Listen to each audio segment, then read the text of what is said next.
Global.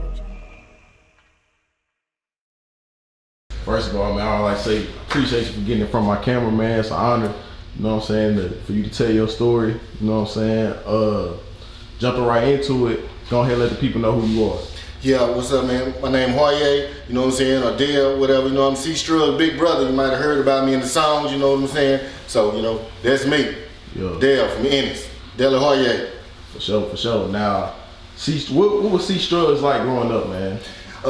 First of all, when we was kids, man, he just always had this little natural flow, you know what I'm saying? Like, when I used to have house parties, you know, I was a big time baller, whatever, you know what I'm saying? I had a house parties, he'd be in the middle of the flow, you know, 10, 11, 12 years old with the microphone, got the whole party turned up, you know what I'm saying? Yeah. So that's basically what his thing was. And he never wanted to go, you know what I'm saying, back with other family members. He always wanted to be with me, you know? And so the music and the lyrics that you hear in the song, you know, the different songs that he got out, you know, is inspired by the lifestyle we all live together, you know, me, him, and Ronnie. Yeah, facts. Now, a lot of people were saying like he used to rap about, you know what I'm saying, your lifestyle in the song, so you the man behind the legend for real.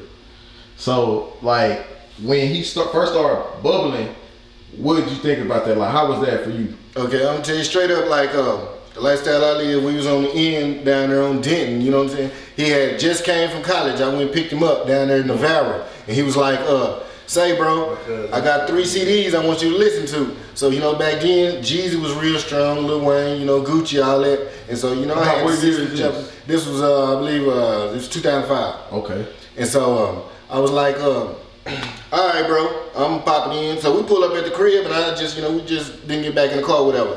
So the next morning, I had a system in my crib, so I put his music in, and it was like, man, I ain't listening to Jeezy, Lil Wayne, none of them no more. You know what I'm saying? He just had that, you know, that real trap style music. You know what I'm saying? That hitter music, you know. Yeah. And so ever since then, I knew he was gonna make it. You know.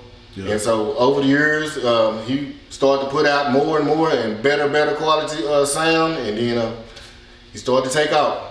Nah, for sure. Now, when he did the Rick Ross record, like, did he? How you break that news to you? Well, actually, he was like, I've been on the radio. I got a track with Ross. I got that letter like on a Thursday. So you was in jail? I was in the penitentiary, and okay, you know what I'm saying. In the song, he said, you know, same shit my brother doing time for free Hoye, you know what I'm saying? Yeah. I was in the penitentiary then, you know what I'm saying? And so that Friday, mail came, and I got the album cover from one of my partners, him and Rick Ross. And so I went to passing it around the unit, so, you know, the whole unit, you know, that was my brother, and he got a song with Rick Ross. So everybody in prison listened to the music on Sundays, Street Swag Sundays, and everybody heard it, you know what I'm saying? And so that's how that went. Now, how you like, shit, I know you was proud, you know what I'm saying? Man, all I can say, you know, when we get out, you know, in the letters he kept sending every 2 or 3 days, when you get out, bro, we get into the money. And so, you know, my mindset was a whole totally different person, you know what I'm saying, for being in the trap and all that. Hey, little bro done made it, so we get out, you know what I'm saying? I'm gonna be his driver, we gonna go all over. Wherever you need to go, I'm gonna take it. For sure. Now, so when CStruggs passed, were you still in prison? No, I was out. Okay. Now, when CStruggs started getting sick, like, what was some changes that you noticed in him? Okay, his nose started to bleed.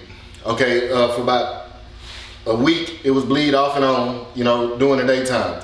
Okay, and so it stopped. And so I took it upon myself. I say, bro, you need to lose weight. Let's go work out together. You already been working out on YouTube videos and stuff like that together, but let's go work out. So we went over there, over there where they play Pee Wee football over there at in Oak Cliff. Well, anyways, we went over there. We started to work out. After he left from there, it was like his nose bled for like 3 hours straight. We called the ambulance. He wouldn't go. The next day, he got up, checked himself in Mansfield.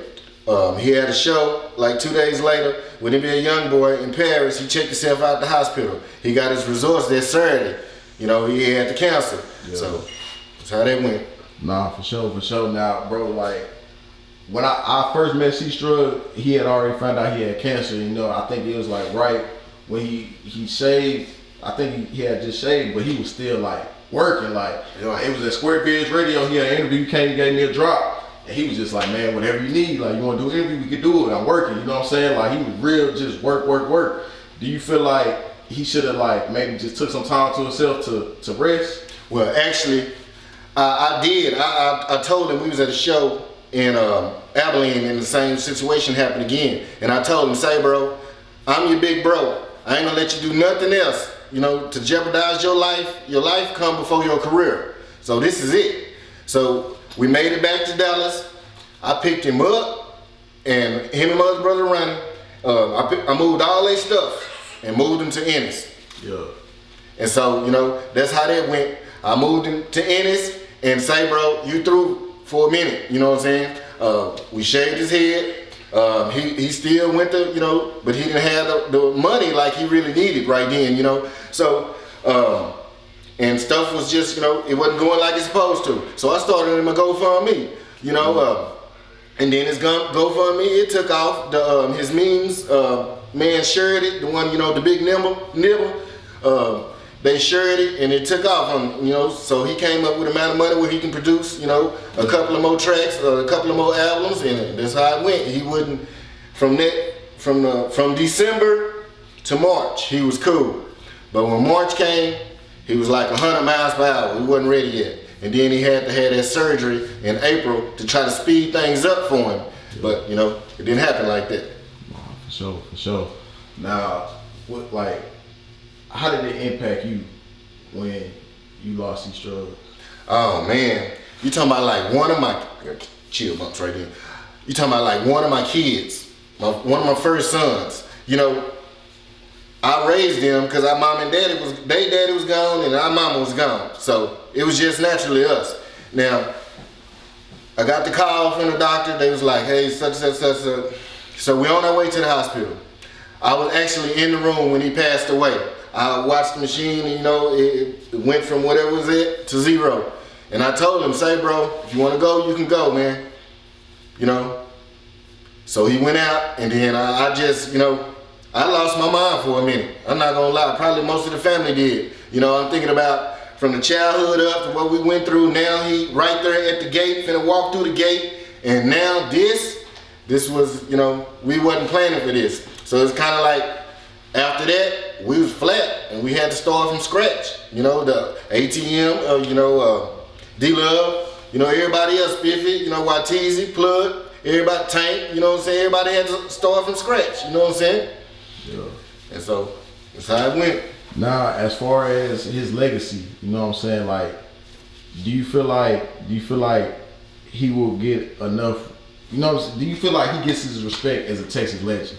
Oh yes, he definitely get his respect. Now I travel all over, and so every time you see me in my videos or something, I'm jamming at Struggs. But shit, I like to pass the card to if I'm in Atlanta, you know what I'm saying, Louisiana, Baton Rouge, New Orleans. A lot of these niggas down there listening to Struggs, you know what I'm saying? So I feel like, you know, it's people still hit me up in my inbox, hey man, just checking in, your brother got anything new, y'all got any shirts for sale, any posters, anything, you know? It's like from all over, not just the United States, it's all over. You know, Paris, you know, Africa, different people. So, you know, he touched a lot of lives with his music. Nah, for sure. Now, is there any other new music y'all got coming for CStruggs?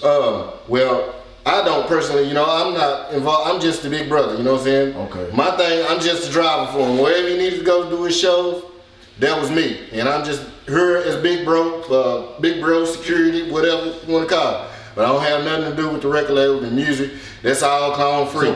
So he ain't have no major deal. Like yeah, he had a major deal, but I wasn't involved with that. Okay. I'm just big bro, you know. He had D-Love, he had ATM, you know, he had the rest of the Falcon, you know. That's the clone free. That's his legacy that he built, and now it's clone free world order, you know. Oh, for sure. That's his legacy. Now signing off, man. What you want the people to know? Hey, I want people to know, say man, these my boys here, you know what I'm saying, Shoots and Kozar, you know, they stepping up, you know what I'm saying, coming after they uncle's footsteps, the legacy he done left, you know, they been doing big things, you know what I'm saying, keep your eyes open and your ears open, it's going down, you know what I'm saying, from D-Town to E-Town, them boys running the things, you know, and then my little hitters, you know what I'm saying, my twin, that's my bloodline. Struggs went hard, so you know they gonna go hard. This the next generation. 100. Okay.